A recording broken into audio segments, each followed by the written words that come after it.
Hello, everyone. Thank you for joining me on this Monday. Good to have you with us. Here in the United States, the aftershocks continue to be felt nationwide after the tragic killing of George Floyd in Minneapolis.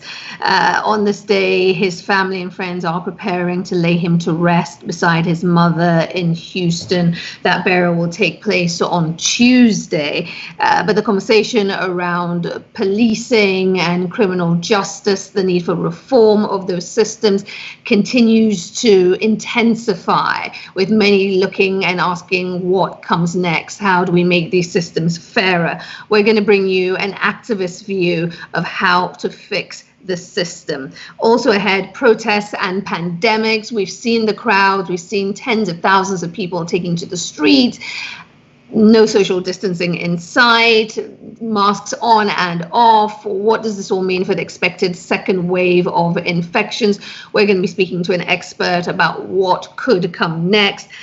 Also turning our attention to Nigeria on this Monday, there is a different wave of infections, or if you will, or surge of cases of a different case in that country. I'm talking about violence against women and girls, which has seen horrific headlines take center stage in recent days. We're going to be speaking to a doctor from Nigeria who also leads one of the biggest organizations providing assistance to survivors of this kind of violence, to get some kind of understanding of what is happening in that country. We have all of that, plus we're going to answer your questions. There's a lot to get to. Let's get started.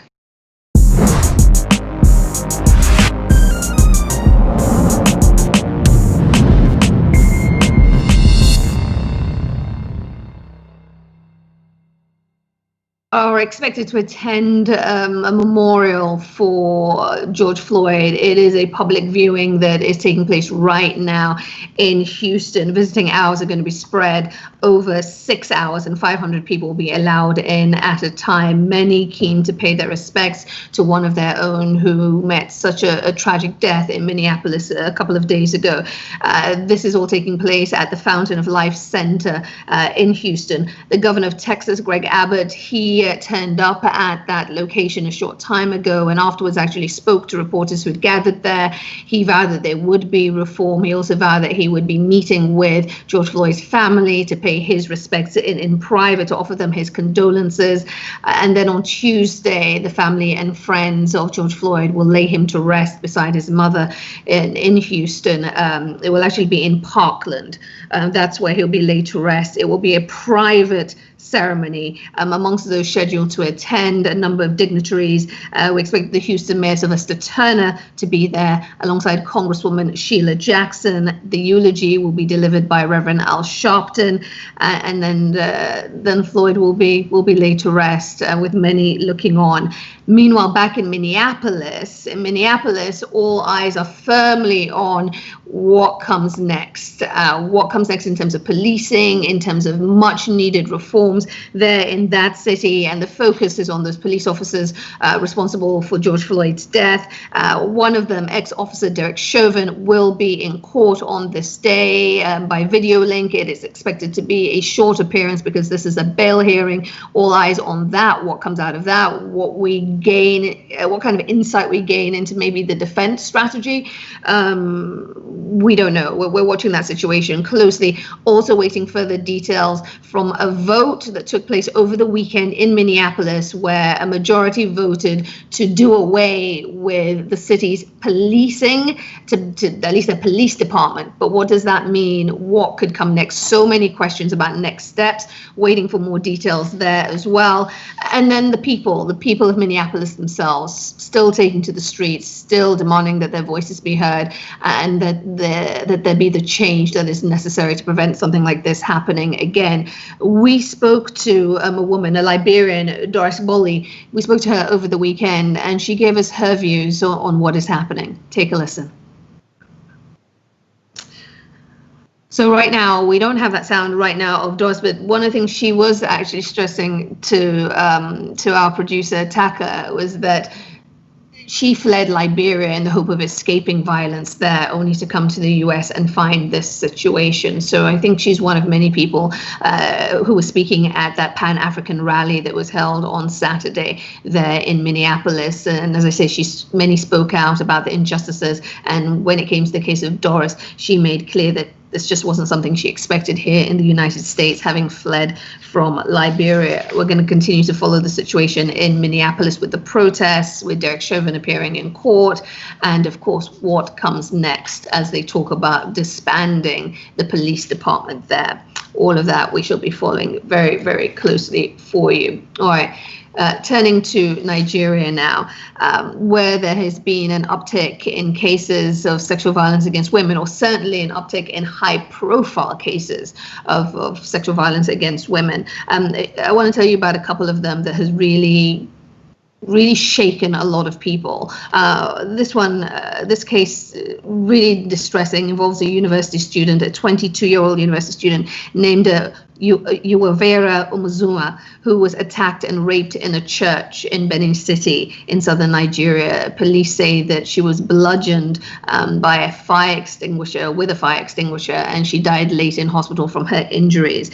And just a few days ago, details emerged of another terrible case, this one involving a 12-year-old girl in northwest Jigawa State. According to authorities there, she'd been raped over several months. 11 arrests have now been made. And then there's the case of Barakat Bello, who was reportedly gang raped and murdered in southwest Oyo State. No arrests have been made in that case. So if you notice there, these are cases all over the country, no one geographic location, spread out across the country. And these cases, these crimes have attracted considerable attention and has sparked a hashtag, We Are Tired, and is leading to women coming forward to tell their stories on social media, in public, to speak of the violence that they have faced at the hands of those around them.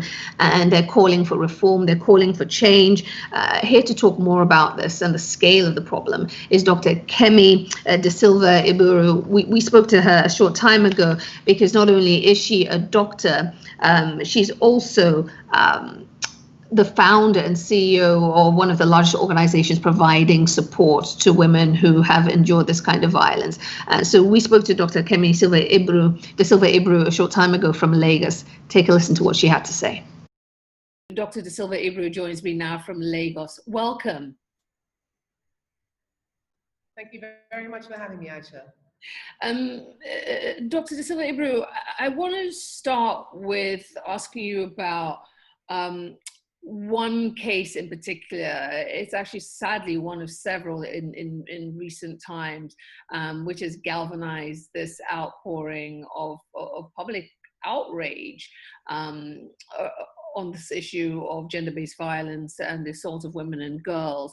And I'm talking about the rape and murder of 22-year-old Uwa, who was assaulted and murdered in Benin City in southern Nigeria not too long ago.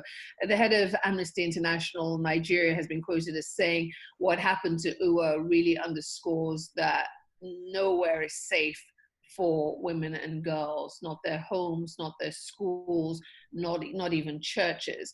I wonder if you could put into your own words your sense of the threat faced by women and girls in Nigeria. Well, with regards to gender-based violence, specifically in Nigeria, the statistics that we work with is 1 in 4 girls before the age of 18 would have experienced at least one sexual encounter.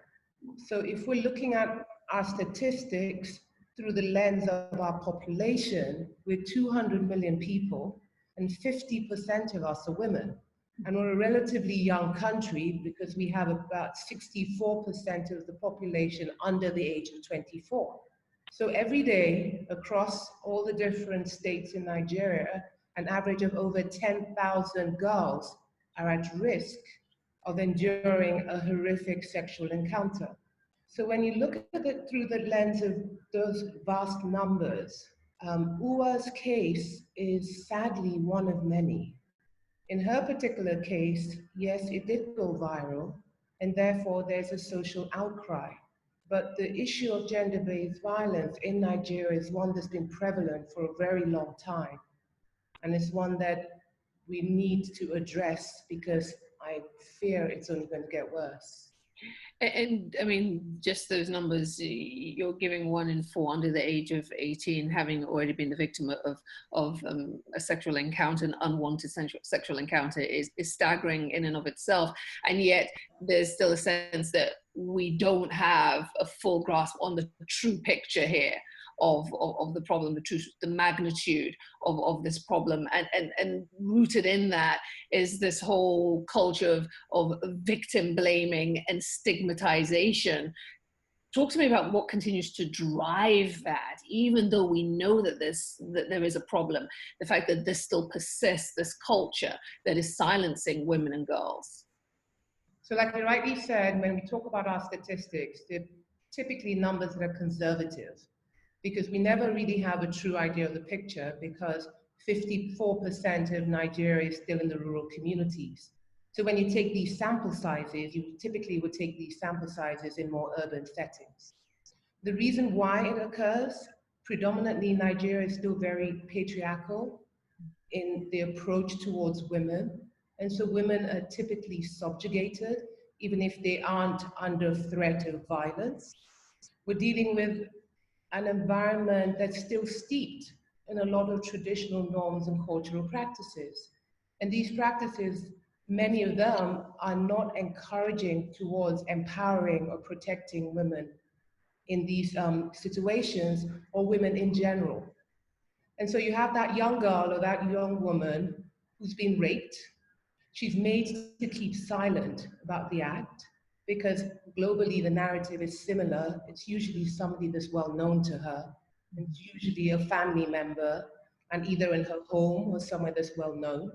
And so she's encouraged not to speak out about it because the family are more concerned with the hypocrisy of the family name, or they're more concerned with the shame that might be brought upon them if they reveal that one of their family members have been raped. So she's prevented from receiving the messages that to be able to heal and get through this event. And this happens every day across communities, across different parts of Nigeria. You mentioned Uwa, who was sadly raped and murdered in the southern part of Nigeria. The very next day, we had a 12-year-old, Jennifer, up north, who had been systematically raped by 11 men. Mm-hmm. And then a few days later, the western part of Nigeria, we had Barakat, another young lady who had sadly been raped and murdered. And so, as we know, rape and violence against women have typically no characteristics. There is no woman, an ideal woman that would be subject to rape or violence. It cuts across all geographical locations, age, race, color, as well as religious affiliations and status, as we know, because Uwa was an undergrad, she was in Edo State, she was actually in church when this sad event happened. And then we have a young 12-year-old that was out of school, and then the same event happened to her in the very next day. And so, talk to me about this outpouring, this moment that we're seeing. Hashtags we are tired, hashtags for Uwa, demanding justice for her. Does this moment feel different to you? Absolutely, absolutely. I think what's happening now is not necessarily more cases, but certainly better reporting. And I think with the social media, there's been an outcry from women, you know, who are tired and saying enough is enough. They're tired of listening to the same stories, and they're tired of the violence against them. I mean, they don't feel safe anywhere. I mean, we're talking about homes, we're talking about churches, we're talking about offices. I mean, no woman is meant to feel unsafe in every single environment that she lives in. And so this particular event that we're seeing play out is one that we haven't seen before. And so I'm very optimistic as a gender-based violence advocate working in the space. I'm hoping that it will continue. I'm hoping that after the newsreel, that the spotlight that we've put on the problem remains, and that we can actually successfully tackle the issue and address this problem and hopefully start to eradicate the problem in Nigeria. Dr. De Silva, I'm wondering, how do we go from making sure this isn't just a moment of outpouring, and actually translates into substantive, real change? We need, as you rightly said, representation on a policy level, but then we also need collaborations and partnerships with all the different sectors. We need to all come together deliberately to see how we can assist. We need to be educated on ways in which we can move past just the awareness to actually being deliberate in our circles of influence, for instance. Parents need to be mindful of raising their children, making sure their boys are not entitled, making sure their girls are aware. Communities need to be mindful of not victim blaming, so women are enabled, so they can come out and speak their truth. You're the founder of a not-for-profit called Women at Risk International Foundation that does incredibly important work around medical assistance for victims, helping with shelters. You have a hotline, you're doing training, sensitization, a host of things. With COVID and the lockdowns, I know there's been an increase in abuses, in cases. How are you able to support people right now? I mean, at the foundation, in the very first 2 weeks of the lockdown, we had a 64% spike in the number of calls that we were receiving on our 24-hour confidential helpline. And 72% were from women asking for assistance. So the very first thing we had to do is we recognized that the Warrior Rape Crisis Center, which is one of the pillars that we work under and is located in the epicenter of Lagos, had to stay open. And so we had to ensure that our frontline workers were adequately equipped with personal protective equipment. We had to make sure that our 24-hour confidential helplines were actively manned. Our social media platforms, because we were receiving direct messaging from some survivors, as well as text messages. And so we had to ensure that all of these different safety responses were put in place. And in the rural areas, where we recognized that many of these women did not have access to our social media platforms and they couldn't get physically to the Warrior Center, we had to leverage off an existing initiative that we had implemented. We had trained 1,000 local midwives in many of the rural communities across the state. And these are women, mostly women, that are informally trained in healthcare provision, especially for expectant mothers. Mm-hmm. And so we had to then sit with them and explain to them that we needed them to go into their communities, literally door to door, to inquire as to the safety and the well-being of the women in their communities. Because these are women that were essentially trapped in their homes with their users. And where ordinarily you could probably call to inquire about their well-being, and say, for instance, with the confidential helpline, we would say to them, give us a buzzword to indicate whether, you are at risk, for instance. Tell us, for instance, that you're doing well, or repeat after me. We'd give them a phrase to, evaluate whether or not they were at risk. A woman in a rural setting didn't have a phone. Yeah. So we could ring her and she couldn't call us. So this is where the traditional birth attendants would go in using, obviously, their, they already had a relationship with many of the community leaders and many of the women resident in the community. So they were able to access these women in their homes and inquire about their well-being and identify cases as they occur, and they were able to refer the cases back to the Warrior Center. So we had to work almost simultaneously, addressing the needs in an urban setting, but recognizing that we also had to address the needs in the more rural areas.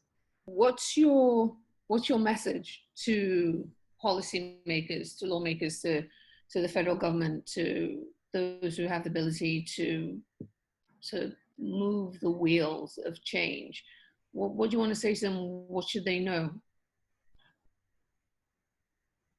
To just effectively implement the laws that we have. Right now, we're spending a lot of time discussing updating our laws. There's a lot of conversation about the punitive measures, whether or not life imprisonment, which presently, if you are found guilty of rape and you're successfully prosecuted, you would be sentenced for. There's a lot of conversation about the death penalty, whether we need stricter, more punitive measures. In my opinion, I think we just need to implement the laws that are existing now. Let's start seeing more convictions. Let's actually, increase our prosecution rate. That in itself will serve as a deterrent. You can't continuously address the issue by addressing how do we protect women, how do we treat women, how do we give them the assistance they need, and not address the accountability. Because then perpetrators will carry on with impunity, and that's what we're seeing. Well, Dr. De Silva Ibru, you're doing incredible work. It's important, and we thank you for speaking to us today and just sharing your insights. Thank you so much. Thank you very much for having me. A disturbing situation in Nigeria, but it's not a Nigerian problem. It is actually Africa-wide. We are seeing far too many cases. We don't want to see any cases of rape and violence against women, but the numbers are growing. We're getting more details of them, and that could just be because of technology and people are able to share their stories on social media, but it is a worrying trend across the continent. In the case of Nigeria, you heard Dr. De Silva Ibru say 1 in 4 girls under 18 have already encountered a sexual encounter. It's illegal. It's rape. It's wrong, and what we need to see is enforcement of the laws that are in place. We need to have real conversations around this issue. Again, I want to stress this isn't just a Nigeria problem. I'm from Sierra Leone. Many Sierra Leoneans on the chat now talking about the problems in Sierra Leone as well, where the issue of violence against women and girls is very real.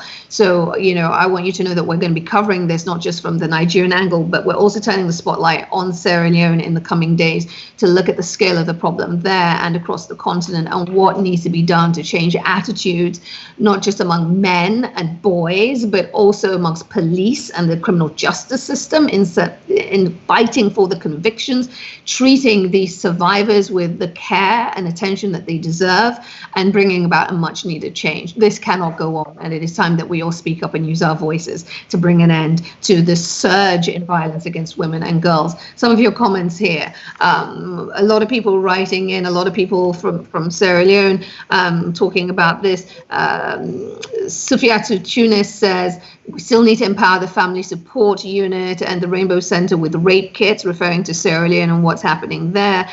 Zainab Bangura saying we need more convictions. Hindoa Saida says women in Africa need to be protected from all forms of violence and deprivation, and saying well done to Dr. Kemi De Silva Ibru. The point has to be made that a lot of the research shows that it's not stranger danger. It's not people coming from outside to abuse our children. It's people in the home, people in the neighborhood. The people who are perpetrating these crimes are known. So again, to be very clear, we all need to speak out and give people the confidence and the safety to speak out about what they're facing. This one from Mary Macabo, basically saying that actually, I think this is a much longer conversation on something completely different, which is the joys of the show. You look down suddenly and you start to read it and it isn't what you thought it was. Someone wrote in just now, and I want to get to this because I think it's absolutely important, about a case. And she says in Sierra Leone, Rosamund Conte, she says, this is something that happens every day. I went to Sierra Leone in 2018. I went to visit an orphanage called Don Bosco. I met a 14-year-old girl that was raped by her pastor. She got pregnant and her parents threatened her if she named the pastor.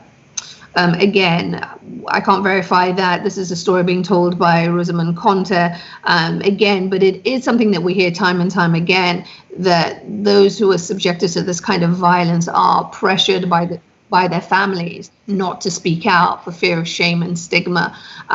That has to end. It's effectively victim blaming the children, the women who are themselves being targeted. And people know this. The assailants, the rapists know that there is a culture that silences the victims, and there is a culture that doesn't see them prosecuted. So effectively what we have is impunity. It's not enough to have laws on the books. The laws are useless if they're not enforced. This is something, as you know, if you've watched me over the years, that the issue of gender-based violence and what happens to girls is something that I've been working on for a long time, and we are turning our attention to this issue here on this show in the coming days and weeks. So stay with us for that. All right, moving on. As we talk about criminal justice and the need for reform when it comes to violence against women and girls across Africa and across the world, we also want to talk about what's happening here in the United States, specifically what's happening to Black people, people of color, and how they are unfairly treated by the criminal justice system here in the United States. What happened to George Floyd was a sad reminder of a reality that thousands and tens of thousands, millions of people can speak to here. The differences in policing and the way the courts treat Black and brown people, it's almost as if, in fact, some would say that there are two systems at play here in this country. One system for white people and one system for Black and brown people. And Black people are disproportionately treated harshly by both those systems. When it comes to policing, many again point to the origins of policing in this country, that you can take it all the way back to the slave patrols that were formed to catch runaway slaves, to keep them in place, and that it is that trend of violence that we see today and that has infected much of the institution of law enforcement here in the United States. But how do you grapple with change? What does change look like? We're talking about policing, criminal justice, and we're talking about most institutions here in the United States. What does change look like? What is the right kind of change to be calling for? Thankfully, we have someone who's been working in this space for a very long time and has given a lot of thought to these issues. Marcus Glover is the board chair of Defy Ventures and also the founding partner of a private equity firm called M. Glover Capital. They're catalyzing change through social impact investments. And Marcus also works with those who have emerged from prison, those who've been released, working at getting them a second chance, helping them fully reintegrate into society. He has many thoughts on all of this, and I'm pleased to say he joins me now from New York. Marcus, welcome. Thank you, Aisha. So good to see you. So good to see you too. An important day to have you with us. You've no doubt been looking at all these scenes playing out following the killing of George Floyd. You've seen the people take to the streets. You've heard people call for justice and demand reform. Reform, it's a big word. It means a lot. But for you, when you look at the system and knowing the scale of the problem, let's take an overview of your thoughts on the chances of success. I mean, where do we begin? Sure. Yeah, I mean, it's a really magnificent moment. I think we're all watching history unfold. And while the magnitude of the Black Lives Matter protests are taking fold, I like to look at it even more basic. Sometimes Black Lives Matter feels big and, just sort of an unattainable reality. Really what we're talking about is Black living matters, right? We're just talking about being an African American, going to Central Park, asking someone to put their dog on a leash, and weaponized racism allows you to use, the paramilitary apparatus of police to threaten the lives of Black people, right? So Black people are confronted with this reality every day. I say to my friends of other races, at 16 years old, you were giving your son or daughter a bar mitzvah, a bat mitzvah, a quinceañera. I was teaching my children how to get arrested without getting killed. And so we see this double standard play out in everyday living as Black Americans. So when we start to look at what's being currently debated in the halls of Congress, a bill that would start to really look at, I honestly think these are very rudimentary ideas, like a national registry for police, a Yelp for police, which will just kind of be able to take a badge number and look up and see if these are bad apples. These seem like such basic things, but we know that the arc of justice is long and we need to start somewhere. So I'm encouraged. It's good to hear you say that you're encouraged. I mean, amongst the other things that were in that bill that was proposed by the Democrats a short time ago, banning chokehold and no-knock warrants in drug cases, ending racial profiling. Again, this is stuff that it's hard to believe that in 2020 it has to be put into a law once more, that it's still up for debate, that police departments up and down this country are still doing this kind of thing. Explain to me your thoughts on why it has been so difficult to reform policing and law enforcement here in the United States. Well, sure. I mean, I think it's pretty well documented. I think your audience, do a really quick Google search and you'll see when you look at over-policing and violent policing in communities of color, it's been sort of a death by paper cuts, right? It sort of starts with the tough on crime passage of bills in the Congress that leads to this, militarized force of policing around the country. It begins to start to create union pressure and enormous union donations to the point where police captains, mayors don't even have the authority to root out bad apples. They can't even fire them. So it's this confluence of things over time, which we know this is what systemic racism really means. It's an animal that just grows in power and strength over time. And so today we have this even person in the White House, will put it, who says he's the law and order president. And really when you break that down, it's not the law component, it's the order.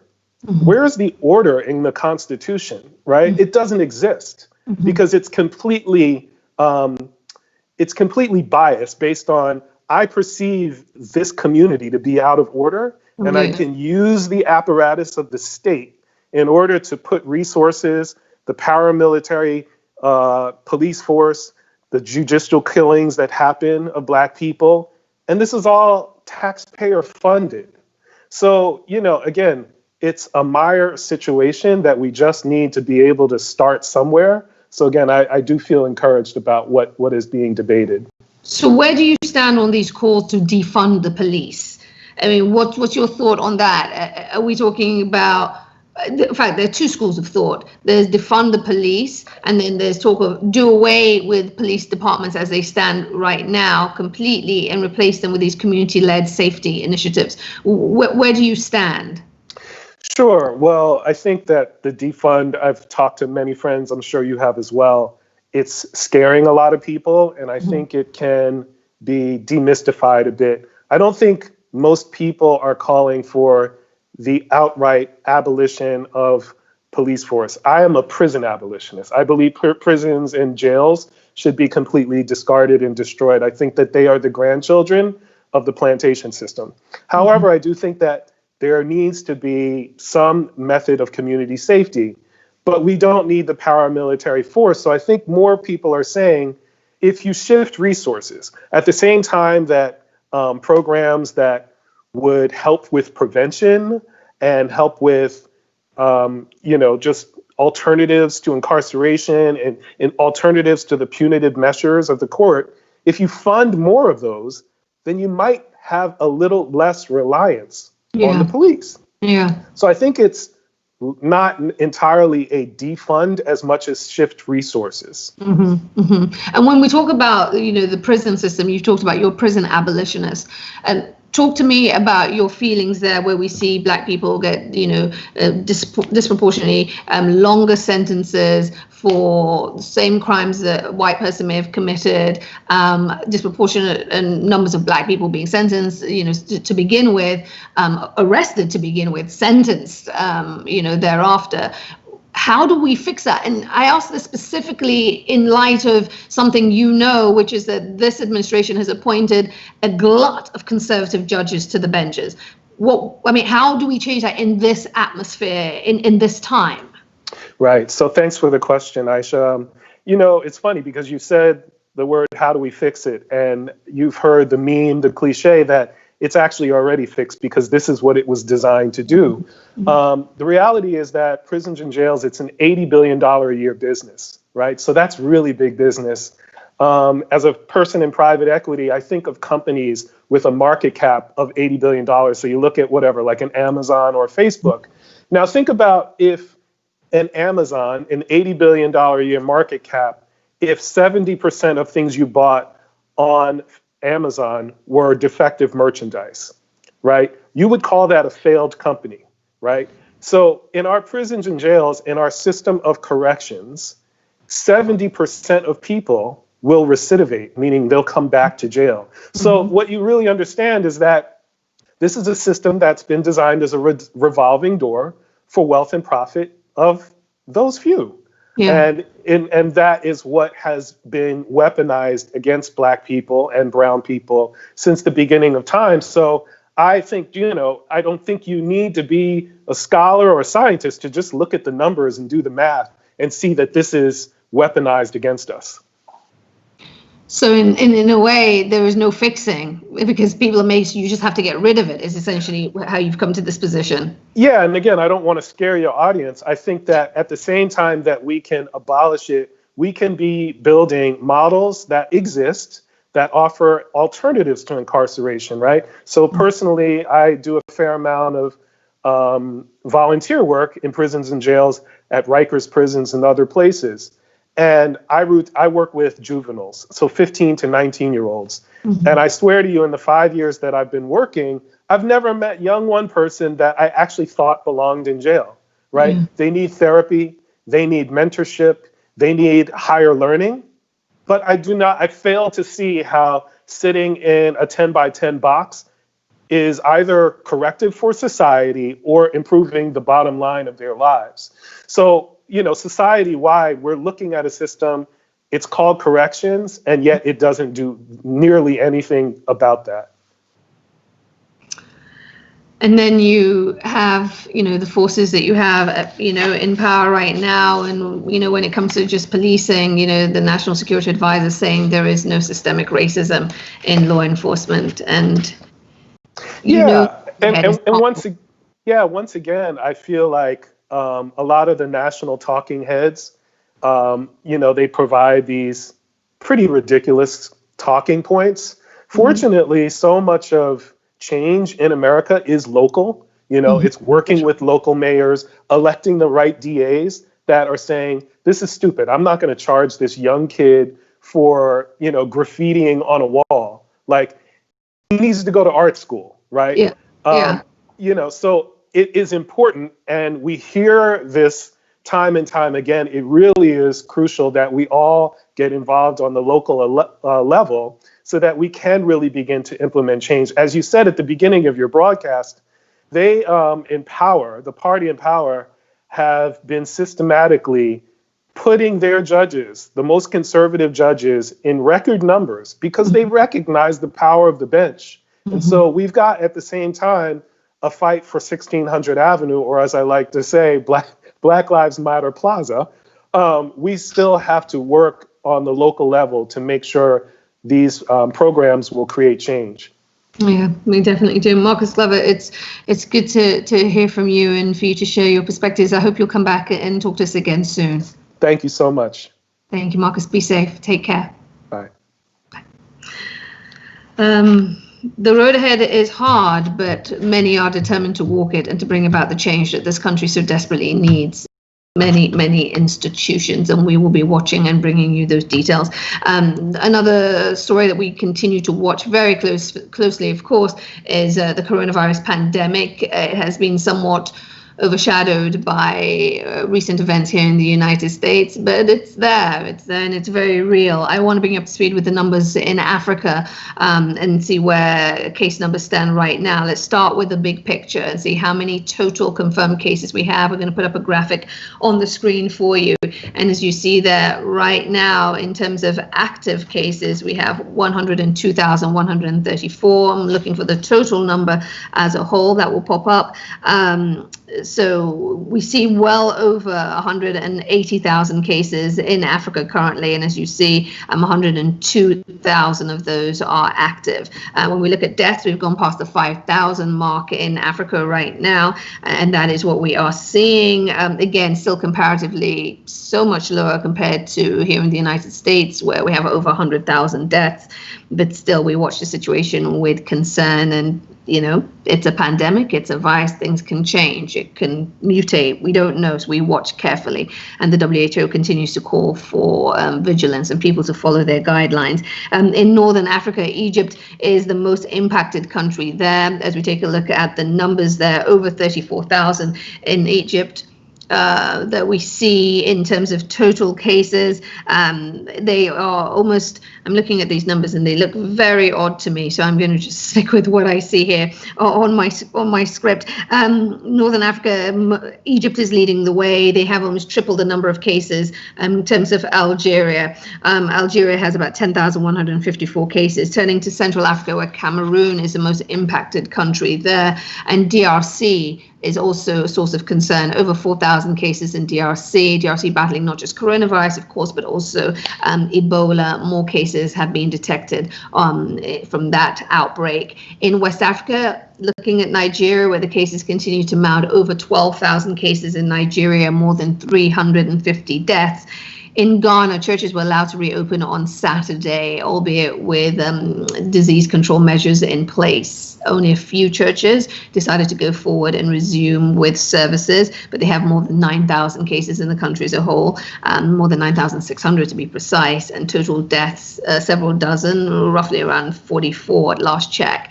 Turning to Sierra Leone, my own country, approaching 1,000 cases at last check. Confirmed cases around 969 and approaching 50 deaths.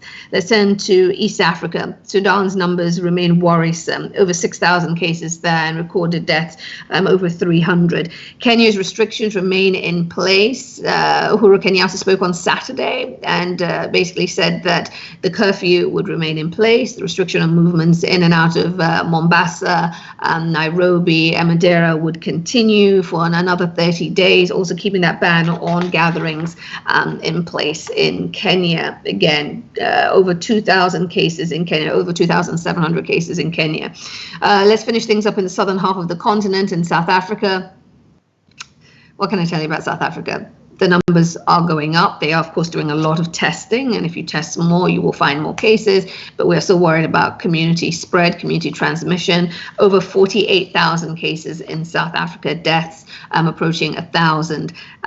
Looking closely at what happens there. Their peak has been projected as being in August.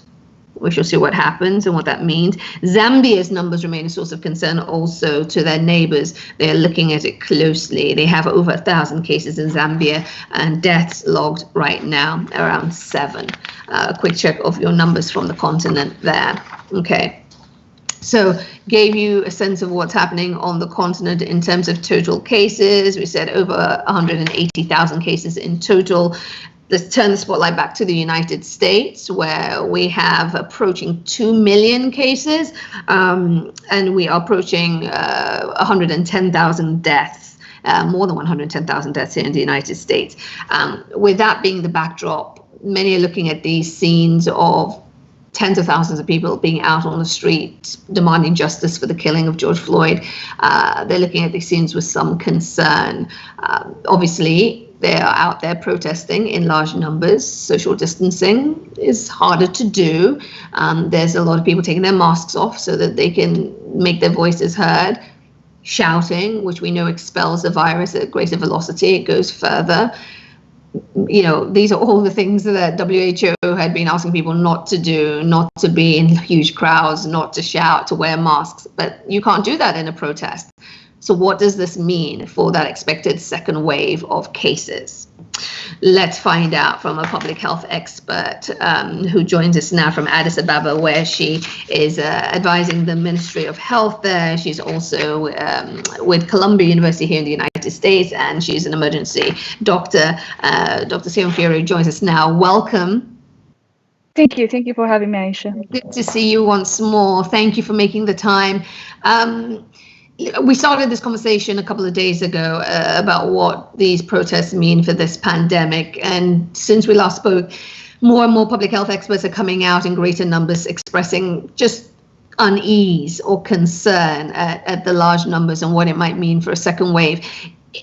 Is a second wave of infections, or rather an uptick in infections, is it guaranteed as a direct result of these large numbers of people gathering? How do you see it? So, as we've seen in the past few days, we've seen the protests go to small towns in America, not only in major cities. And some places, the opening back is what's concerning. For example, in places like in Arizona, you see the curve has not started to flatten, and they're reopening, and there's still a protest. So we don't know what actually means. Of course, when you have a large crowd gathering outside, and what you described with people, speaking and taking their masks off, all those things can contribute to an uptick. But again, I've also appreciated how people have made the efforts of wearing their mask in this protest. While I was in Harlem last week, I noticed a lot of the young people wearing their mask with whatever cloth they had, but at the same time trying to stay in a smaller group. But again, it's very difficult, especially the use of the tear gas. As you can see, make people cough, tear up, which are all a disaster. But again, I can't say for sure, the protests will increase it, but also because we're seeing reopening in major states. So of course, the large gatherings will contribute, but also places like in New York City, they made testing available. So we've been advising, the government has been advising to go and get tested if you have attended any of the protests. Yeah.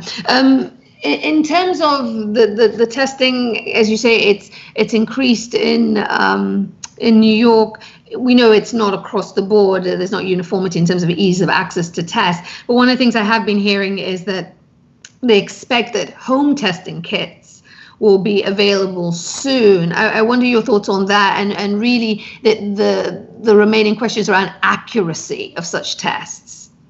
Okay, so the FDA releases the list of tests that are authorized under the emergency use authorization, and there are two kinds of tests. One is the antibody, and the other one is where people actually swab their nose, and it's not testing, they actually go and drop it off somewhere else. So we just have to make sure that's where, what people have been talking about in the media. Of course, it will change over time.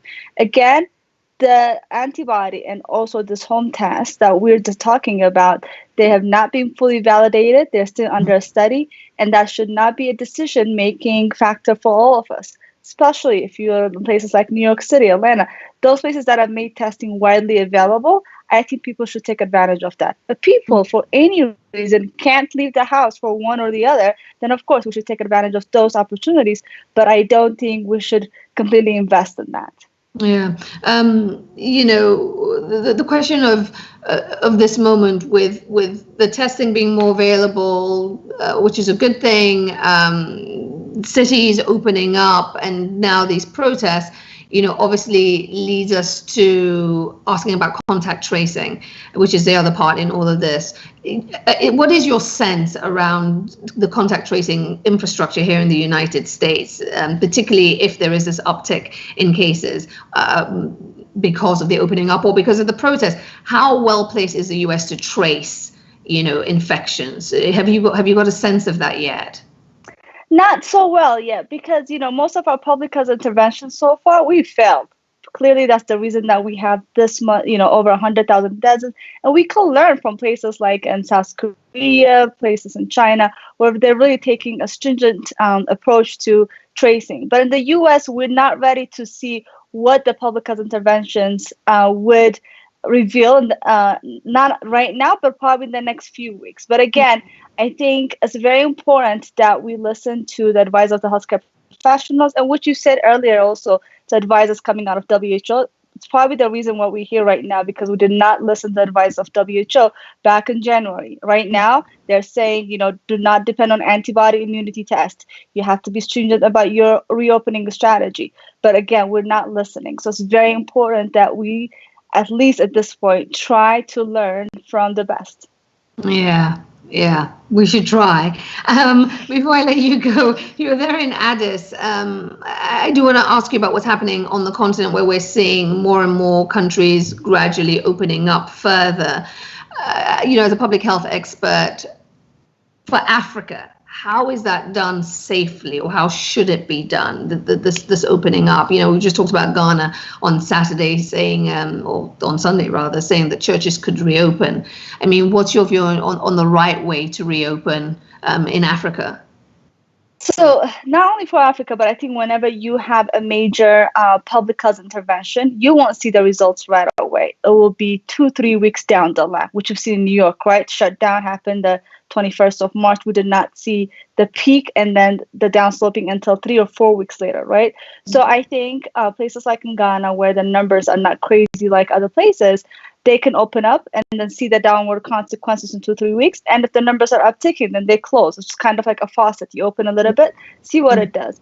And, but again, also we've been arguing in a lot of the, in sub-Saharan Africa setting, a lot of people depend on the informal sector. So you can't completely shut down, because again, the most vulnerable, the people with low resources, that are going to suffer the most. So you always have to strategize how to move forward and think about whenever the public health intervention you're suggesting is going to be an equitable manner, because again, the poor will suffer, and also you have to ramp up your testing.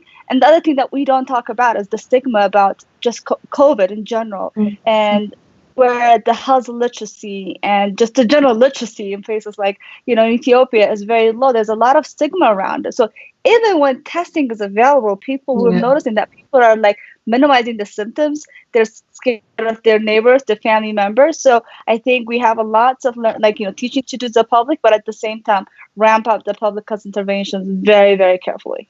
Yeah, and just very quickly, I must ask you, Ethiopia, to the best of my knowledge and from my reading, did not enact a lockdown. Am I correct in saying that? So it's not an active lockdown, but it's a state of emergency where they have prohibited large gatherings, more than 4.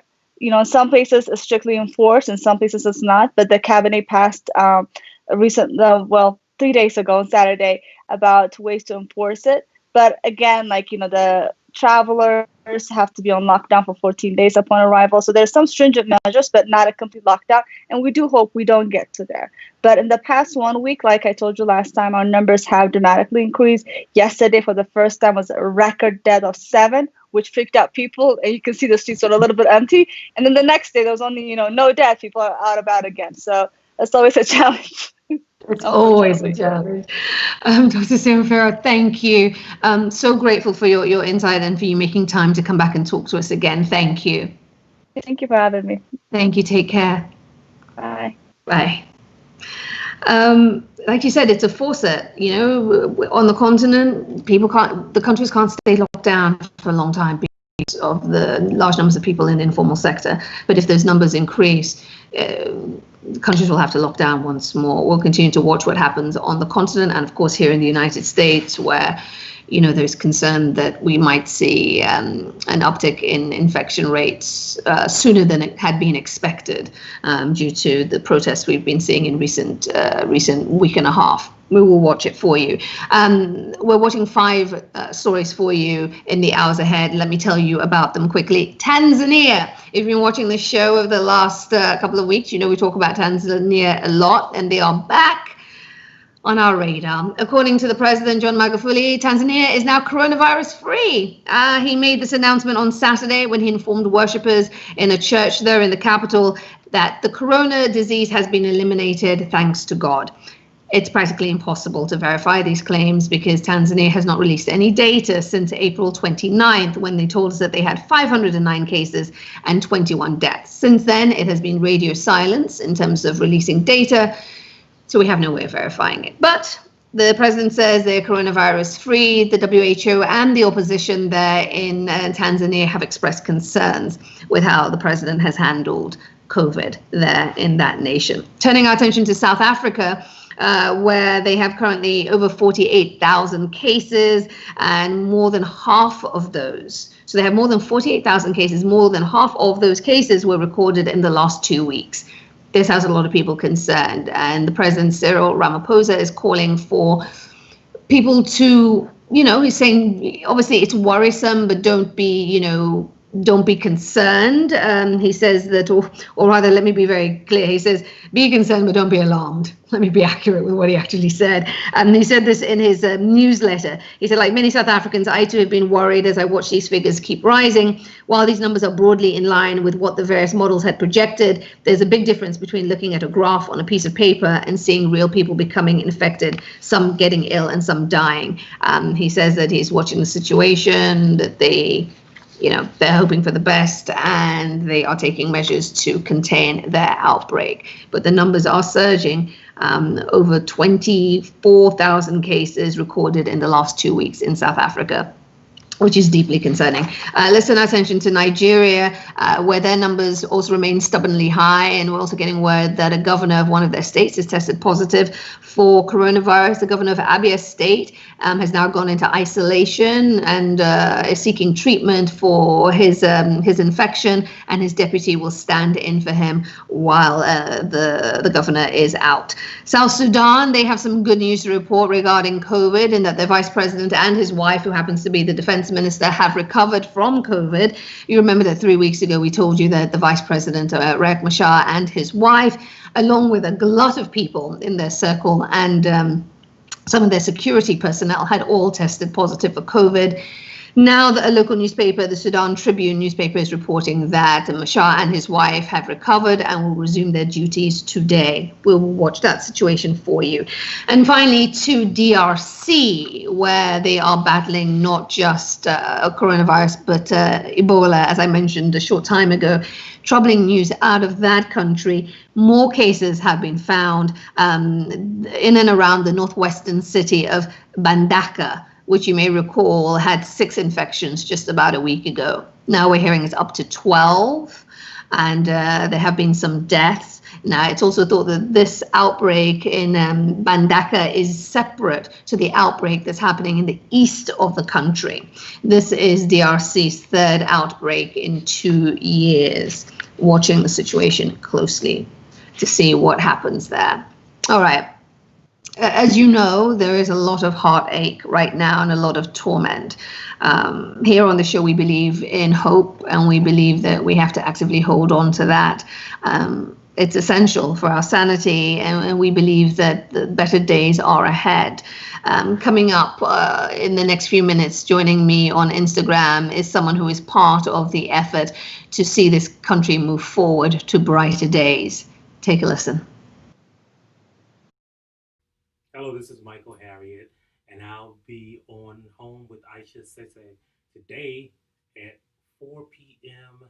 Eastern Time, and we'll be discussing COVID-19 and my coverage of it, the George Floyd protest that's enveloped America, me getting arrested during the George Floyd protest that enveloped America, and a whole bunch of other things. So tune in today.